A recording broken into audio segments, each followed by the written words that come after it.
So ఇది పక్కన పెడితే ఈ హైడ్రా విషయం, సొంత పార్టీలో పనిచేసే వాళ్ళు, కార్యకర్తల స్థాయిలో ఉన్న వాళ్ళు ప్రతి ఒక్కరు కూడా ఇప్పుడు అంతర్గత యుద్ధం స్టార్ట్ అయిందే అనుకోవాలి కాంగ్రెస్ పార్టీలో. ఎందుకంటే నిన్న చూసారు కదా, ఇప్పుడు మహిళా కాంగ్రెస్ లీడర్ ఉంది కదా, రాష్ట్ర అధ్యక్షురాలు, సో సునీతారావు ముదిరాజ్కి సో నోటీసులు ఇచ్చారు, క్రమశిక్షణ నోటీసులు ఉల్లంఘన నేపథ్యంలో.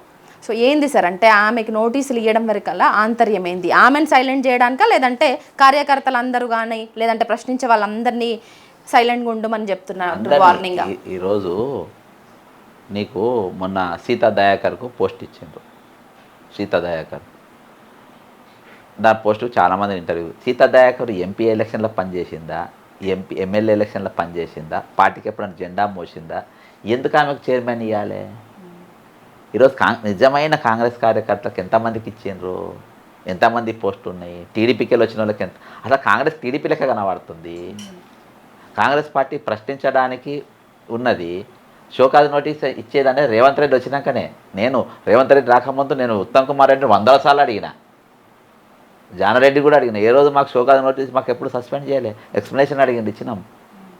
కానీ నువ్వు వచ్చినాక సస్పెండ్ చేస్తే వేరే వాళ్ళు భయపెట్టారని దొంగ. ఇప్పుడు హైడ్రాలా సేమ్ హైడ్రా, పేదోని ఇల్లు కొడితే పెద్దోడిని భయపెట్టి పైసలు ఎట్లా గుంజుకోవాలను, ఈడ కూడా ఒకరిని భయపెట్టించి వేరే కార్యకర్తలు మాట్లాడకుండా ఉండేటట్టుగా చేసుకుంటుంది. ఈరోజు కాంగ్రెస్ పార్టీని చంపేసిండ్రు, కార్యకర్తలను చంపేసిండ్రు, కాంగ్రెస్ నాయకులను చంపేసిండ్రు. ఇవాళ 100% సునీతారావు ఏం తప్పు అడిగింది?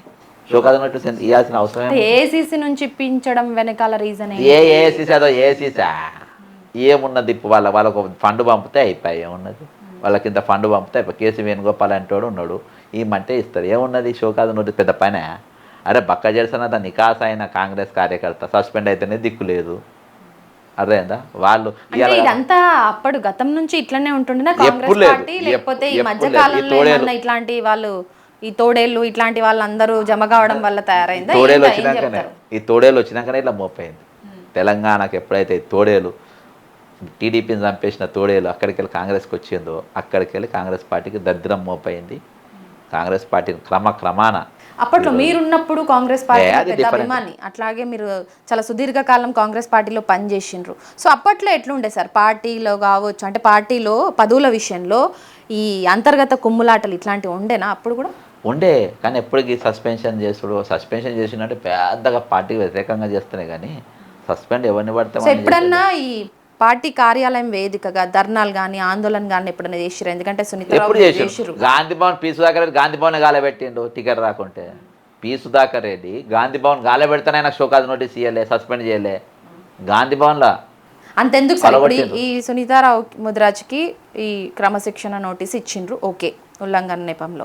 సో ఇదే పీసీసీగా రేవంత్ రెడ్డి ఆ సీట్ ఎక్కినప్పుడు 50 లక్షలు పెట్టి కొన్నాడంటే కోమటిరెడ్డి వెంకటరెడ్డి ఇదే ఆరోపణ చేసిండు. మరి క్రమశిక్షణ నోటీస్ అక్కడ కోమటిరెడ్డి వెంకటరెడ్డికి కూడా ఇవ్వాలి కదా, మరి అప్పుడు ఎందుకు ఇవ్వలే, ఇప్పుడు ఎందుకు ఇచ్చిండ్రు అని? అప్పుడు వాళ్ళు కూర్చొని కాంప్రమైజ్ చేసుకుంటూ మాట్లాడుకుంటారు. నల్గొండలో అటెండ్ చేయదు కాబట్టి. ఆయన కూడా అప్పుడు సిట్టింగ్ ఎమ్మెల్యేను, సిట్టింగ్ ఓడిపోయిన ఎమ్మెల్యేనే ఉన్నారు. రేపు ఎందుకని చెప్పి ఇద్దరు అన్న తమ్ముళ్ళు ఉన్నారని చెప్పి అట్లా కాంప్రమైజ్ అవ్వకుండా పోయినారు. వాళ్ళకు ఉండదు అది. ఇప్పుడు చిన్నోడిని నేను చెప్పినా కదా, పేదోళ్ళు అయిందో హైదరాబాద్ ఎట్లా కూడా కొడుతుండ్రు, ఇక్కడ మామూలు కార్యకర్త సామాన్య కార్యకర్తనే కొడతారు. సునీతారావుని కొడితే వెనక బుక్ ఎవరు రారు, ఎవరు అడ్డుకోరు. వాళ్ళు అయితే కొమ్మారెడ్డి వెంకరెడ్డి అయితే వాళ్ళ తమ్ముడు ఇది ఉండే, వీళ్ళు పెద్దోళ్ళు అంతా వచ్చి నిలబడతారు. వీళ్ళకి ఎవరు నిలబడతారు? సో మెయిన్ రీజన్ ఏంటి? ఇప్పుడు పీసీసీ చీఫ్ మీద అలిగేషన్ పెట్టిరన్న నెపంతోనే ఇప్పుడు ఆమెకి క్రమశిక్షణ అలిగేషన్ నాకు ఎప్పుడేమో అనిపించలే. అంటే ఎందుకంటే తన మరదలకి కావచ్చు, తన చెల్లెలకి కావచ్చు ఈ పోస్ట్. నేను వాళ్ళే మాట్లాడగా సీతా దయాకర్ పోస్టే అడుగుతున్నా కదా, నేను ప్రూఫ్ కనబడుతుంది కదా. అవి ఆ రెండు నాకు తెలియదు. సీతా దయాకర్కి ఎట్లా ఇచ్చింది చెప్పరాదు? సీతా దయాకర్కి ఎందుకు ఇచ్చిన చైర్మన్, ఎందుకు ఇవ్వాల్సి వచ్చింది చైర్మన్, అది అడుగుతున్నా చెప్పు. ఇంకా మార్కెట్ చైర్మన్ అవి చాలా ఉన్నాయి అడిగేటి, కానీ ఇవి చెప్పు. అరే పార్టీ కార్యకర్తలకు ఒక పోస్ట్ వస్తలేదు. 10 సంవత్సరాల నుంచి పార్టీ కోసం కష్టపడ్డోళ్ళకి, అట్లాగే పార్టీలో అసలు ఇప్పటి వరకు నామినేషన్ అసలు లేదు, అట్లా సభ్యత్వం లేదు. ఇప్పటి వరకు గాంధీ భవన్ గడప కూడా దొక్కనోళ్ళకి కూడా పదవులు అందుతున్నాయి అంటున్నారు. నిజమేనా ఈ ఆరోపణలు? వాళ్ళకే ఇవ్వాలని రేవంత్ రెడ్డి ముఖ్యమంత్రి అయినా నా సొంటోళ్ళకే ఇచ్చుకుంటా అని. నాకంటే సీనియర్ అల్హూరు సబ్జెక్టు క్యారెక్టర్ ఉన్న వాళ్ళకు ముఖ్యమంత్రి ఇవ్వకుండా దొంగ కేసులు లోపడిపోయినా నాకు ఇచ్చిండ్రు. కాబట్టి వేరే పార్టీకి వెళ్ళి నేను కూడా అసంటోళ్ళకే ఇచ్చుకుంటా అని చెప్పేసి ఇచ్చుకుంటుండ్రు. ఇవాళ ఓటుకు ఈయనతో జైలుకు పోయిన ఏటుగాడో ఏత్రిగాడో వేం నరేంద్ర రెడ్డి అనేటోడు ఈయనకు అడ్వైజర్గా ఉన్నాడు. దేంతో ఇచ్చిండ్రు? అంటే అసొంటోళ్ళే కావాలి నాకు దొంగలు కావాలి 420లు కావాలి. సార్ పార్టీ కోసం 10 ఏళ్ల సంది పనిచేసి పార్టీ కోసం కష్టపడ్డ వాళ్ళని అందరినీ పక్కన పెట్టిరు కదా అని అంటున్నారు ఇప్పుడు ఉన్న వాళ్ళంతా లీడర్లు. దాంట్లో మనకు చెప్తున్నటువంటి సమాచారం, బయటకు వస్తున్నటువంటి సమాచారం మీరు చెప్పండి. నిజంగా కాంగ్రెస్ కార్యకర్తలు కావచ్చు, దాంట్లో పనిచేసినటువంటి వాళ్ళు కావచ్చు, నిజంగా చదువుకోని వాళ్ళ ఎందుకు వాళ్ళకెందుకు ఇవ్వలేకపోతుంది కాంగ్రెస్? వాళ్ళకంటే ఎక్కువ క్యారెక్టర్ ఉన్నోళ్ళు, వాళ్ళకంటే ఎక్కువ కమిట్మెంట్ ఉన్నోళ్ళు, వాళ్ళకంటే ఎక్కువ కాంగ్రెస్ పార్టీ సిద్ధాంతం గురించి తెలిసిన వాళ్ళు. కాబట్టి మాకు వద్దు. మేము చంద్రబాబు నాయుడు వారసులం, వెన్నుపోటుదారు వారసులం, మేము తీసుకుంటాము. ఈరోజు ఆ ఏఐసీసీకి సిగ్గు లేదు ఇసొంటో నియానికి. ఈరోజు కాంగ్రెస్ పార్టీ కార్యకర్తలు మొత్తం తోడేళ్ళకి అప్పచెప్పినారు. ఈరోజు రియల్ పిటి. నేనన్నా బయటకు వచ్చి ప్రశ్నించి నేను నా క్యారెక్టర్ ఏదో నా ఎజెండాని నేను ఫుల్ఫిల్ చేసుకుంటున్నాను. కానీ వాళ్ళు అలా కుక్కి చచ్చిపోతున్నారు కదా రోజు. ఈరోజు అరే ముఖ్యమంత్రి అనేటోడు రాజభవనంలో ఉండాలి, కానీ నువ్వు నీ ఇంట్లో ఎట్లా కుక్కుతావురా అని ఎవరైనా అడుగుతుండా? మంత్రులైనా ఎవరైనా, తెలంగాణ మేధావులైనా? అదే వేరే కేసీఆర్ ఫామ్ హౌస్లో పన్నాడు. నేను కేసీఆర్ నేను వెనకొసుకొసాను, నన్ను బీఆర్ఎస్ అని ట్రోలింగ్ కూడా పెట్టద్దు, నేను జాయిన్ కూడా కాను. కేసీఆర్ అంటాడు ఫామ్ హౌస్లో పంటుండ అన్నాడు. పన్నాడు, తప్పు. నువ్వు నీ ఇంట్లో వంటలు ఎవరే పిల్లగా? నువ్వేడ వంటున్నావు? నీ ఇంటి ఎట్లా వంటావు? నువ్వు ప్రగతి భవన్లు ఉండాలి కేసీఆర్ అంటే. ఆయన రేవంత్ రెడ్డి అంటే ఎక్కడ ఉండాలి? ప్రజాభవన్లు ఉండాలి. టైటిల్ వేరు కానీ బిల్డింగ్ సేమ్. ప్రజలకు అందుబాటులో ఉండాలి, జనాన్ని కలవాలి. మీరెవరిని కలుస్తున్నారు? బిజినెస్ మ్యాగ్నెట్, ది ప్రెస్టేజ్, మన వాసవియోని, వంశీరామోని, వాళ్ళని కలుస్తారు మీరు. వెస్టర్నోని. నువ్వు చెక్కులు ఇచ్చింది చూసినావా? తుఫాన్లు వచ్చినప్పుడు తుఫాన్లో చెక్కులు ఇచ్చినాయి. అవన్నీ వెనక పెట్టేలో ముందు చెక్కులు ఇంట్లో పెట్టుకునేది. అందుకనే దుకాణము. దొంగతనాలు చేయడానికి దొంగ అయితే ఇంట్లో దాచుకోవచ్చు, ఇక్కడికి వెళ్ళి అయితే తీసుకొని మళ్ళీ ఇంటికి పోవాలి కదా. అదే ఇంట్లో తీసుకుంటే కింద వేసేస్తే లోపలనే. మరి కాంగ్రెస్ పార్టీ సిద్ధాంతమే నారీ న్యాయ అనే వస్తున్నారు. సో వాళ్ళ హైకమాండ్ ఏమో ఆ రకంగా పోతుంటే మరి రాష్ట్రంలో ఎందుకు మహిళలను చిన్న చూపు చూస్తున్నారు? మరి ఇప్పుడు సునీతారావు అడుగుతున్నటువంటి ప్రశ్నలు కావచ్చు, డిమాండ్లు కావచ్చు, ఏమన్నా కరెక్ట్ కాదా? పార్టీకి ఏమన్నా చెడ్డ పేరు తెచ్చేవా? ఆమె న్యాయమే అడుగుతుంది కదా, న్యాయబద్ధమైన డిమాండ్సే కదా. ఆమె అక్కడ దాకా వచ్చిందంటే ఒక ఫ్రంట్ ఆర్గనైజేషన్ ప్రెసిడెంట్ ఆ స్థాయికి ఆమె వచ్చిందని అంటేనే ఆలోచించుకోవాలి. నేను ఆమె మొత్తం నేనేమో ఇదేం సర్టిఫికేట్ ఏమి ఇస్తలేను నేను. అదే ఆమె ప్రశ్నలు అడిగే విషయంలో మహిళలకు పోస్టులు ఇవ్వాలనడంలో న్యాయం ఉందా? అయితే ప్రశ్నలు మహిళలను కాదు, మహిళా కార్యకర్త 100% న్యాయం ఉంది. నేను అందుకని చెప్తున్నా కదా, షోకాజ్ నోటీస్ అంటే ఆలోచించాల్సిన అవసరం ఉండే ఆ రోజు.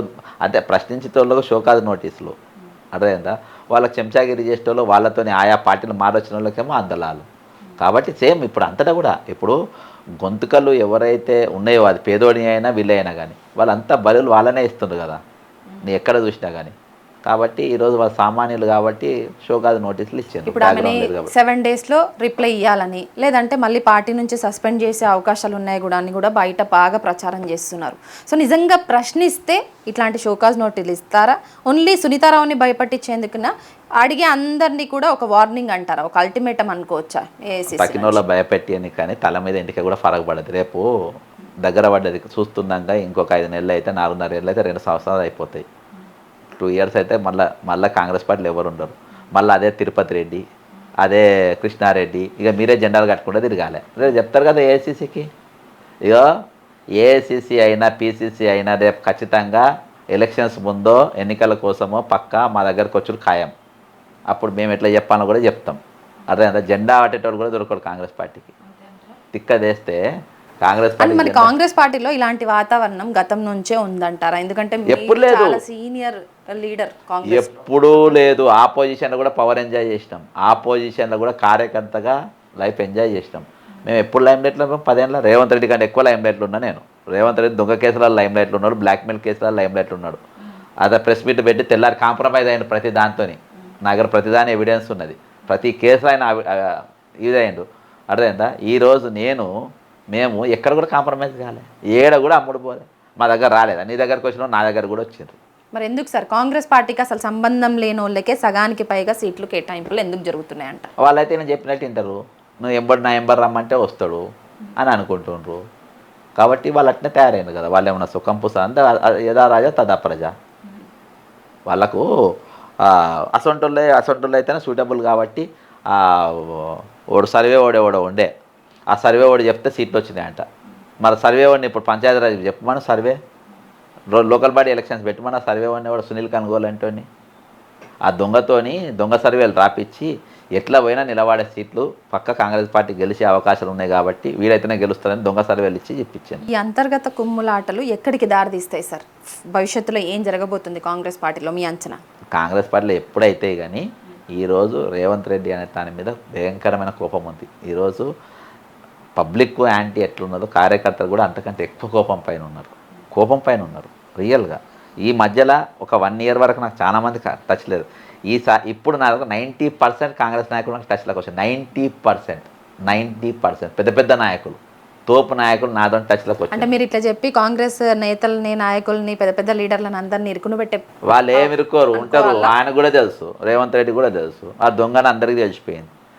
మా దానిలో 5-6 ముఖ్యమంత్రి తయారు చేసినని కూడా తెలుసు. సార్ ఫస్ట్లో కాంగ్రెస్ పార్టీ రాగానే, అధికారంలోకి రాగానే ప్రజాస్వామ్యం అంటూ, లేకపోతే ప్రజాపాలన అంటూ, ఈ జ్యోతిరావు పులే ప్రజా దర్బార్ అంటూ, ఈ దీంట్లో మీరు తెలిసిందే ఓ సీఎం నేరుగా నేను రాజశేఖర్ రెడ్డి వారసున్నంటూ, సో డైరెక్ట్గా పబ్లిక్ సమస్యలు నేను వింటానంటూ ముందటికి వచ్చిండు. దాని తర్వాత ఒక్కరోజు వచ్చిండు, దాని తర్వాత నామకే వాస్తే ఇంకా అసలు పత్తలేడు. దాని తర్వాత మంత్రులు, దాని తర్వాత ఐఏఎస్లు, దాని తర్వాత స్టేజ్ వాళ్ళందరూ ఇప్పుడు అసలు అక్కడ పోతే పట్టించుకునేటోళ్ళు కూడా లేకుండా పోయారు. ఈ హైప్ క్రియేట్ చేసి ఇప్పుడు లైట్ తీసుకోవడాన్ని ఎట్లా చూస్తారు? సో ఎట్లా ఉండబోతుంది భవిష్యత్తులో? అవును, ఇప్పుడు రాజశేఖర్ రెడ్డిని ఈయన పోల్చుకో నక్కకు నాగలోకానికి తేడా. రాజశేఖర్ రెడ్డి వారసులు ఎట్లుంటారని చెప్పి నా సొంటలను చూస్తే మీకు కనబడుతుంది. ఎక్కడ కాంప్రమైజ్ ఉండదు, ఎక్కడ కూడా వెనకకు పోయే పరిస్థితి ఉండదు, ఎక్కడ కుమ్మక్కు రాయకేలు ఉండదు. మీరు చంద్రబాబు నాయుడు వారసులు బాస్, మీరు దొంగలు. మీరు అందుకనే జనానికి ముఖం స్టార్ట్ చేసిండ్రు. జనాన్ని గెలవరు, ప్రజా దర్బార్ లేదు. ఫస్ట్ డే ముఖ్యమంత్రి కలిసిండ్రు, తర్వాత మంత్రులు కలిసిండ్రు, తర్వాత ఐఏఎస్లు కలిసిండ్రు, తర్వాత ఆర్డీఓ లెవెల్లో వచ్చిండ్రు. ఇప్పుడు చెప్పరాశులు తీసుకుంటారు. జ్యోతిరావు పూలే పేరు ఎందుకు పెట్టిందంటే ఈయన ఉంటుందని పెట్టలేదు. కంచె ఎందుకు తీపించిన ఈయన ఉంటలేదు, ఎస్సీ ఎస్టీలు ఉంటున్నారు కాబట్టి. ఎస్సీ ఎస్టీలు ఎవరు? మిస్టర్ బట్టి విక్రమార్క, సీతక్క, వీళ్ళ ఉంటుంది కాబట్టి వాళ్ళ పేర్లు పెట్టినారు. ఈయన ఇంటికి పెట్టుకుంటా పేరు. ఈయన ఇంటికి జ్యోతిరావు పూలే భవన్ అని చెప్పి ఈయన ఇంటికి పేరు పెట్టుకోలే కదా. రేవంత్ రెడ్డి నిలయమో, వాళ్ళ భార్య పేరు నిలయమో, అనుమూల నిలయమో, ఏదో గాడిది గుడ్డో ఏదో పెట్టుకున్నాడు. కానీ ఇట్లేం పెట్టుకోలే కదా. కాబట్టి కార్యకర్త ఈరోజు జనంలో వ్యతిరేకత పెరుగుతున్నది, అంట్రెస్ట్ పెరుగుతున్నది. Not because of BRS party Congress party పైన ఏం యుద్ధం చేస్తలేరు. ఈరోజు కాంగ్రెస్ కార్యకర్త ఆడ ఇండ్లు కూలగొట్టిండ్రు. నీకు ఫర్ ఎగ్జాంపుల్ కాళేశ్వరం అప్పుడు బీఆర్ఎస్ మీద వ్యతిరేకత పెరుగుతుంటే బీఆర్ఎస్ కార్యకర్త ప్యాచప్ చేసిండ్రు. అంటే దీనివల్ల జనంలో చెడ్డ పేరు రాకుండా, దీనివల్ల ఇన్ని నీళ్ళు వస్తాయి, ఇన్ని చెరువులు వస్తాయి అని చెప్పేసి వీడు అట్లా చేస్తలేడు.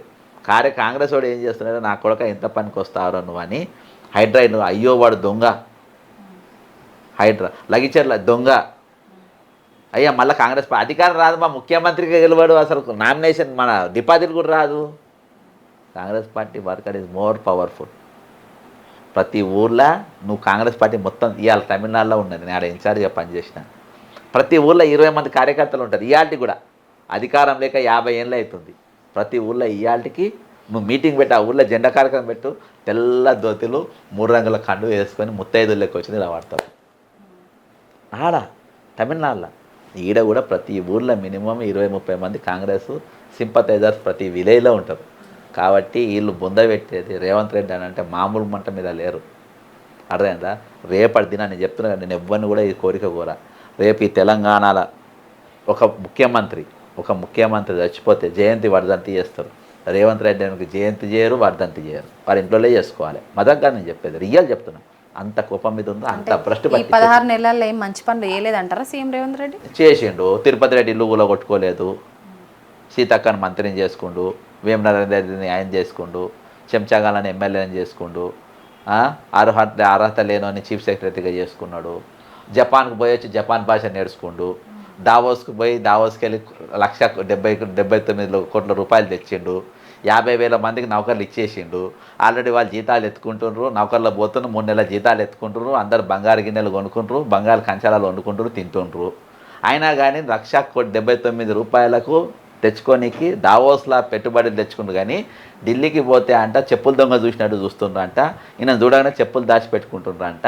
ఈయన చూడగానే దొంగను చూసినట్టు చూస్తున్నారు. సార్ అట్లాంటి మాటలు అన్నిటికీ ఏం చెప్తారా? అరే 1,79,000 కోట్లు తెచ్చినోడు, 50,000 నౌకర్లు ఇచ్చినోడు, ఆల్రెడీ జాబులు పోతున్నాయి, 3 నెలల జీతాలు ఎత్తుకుంటారు.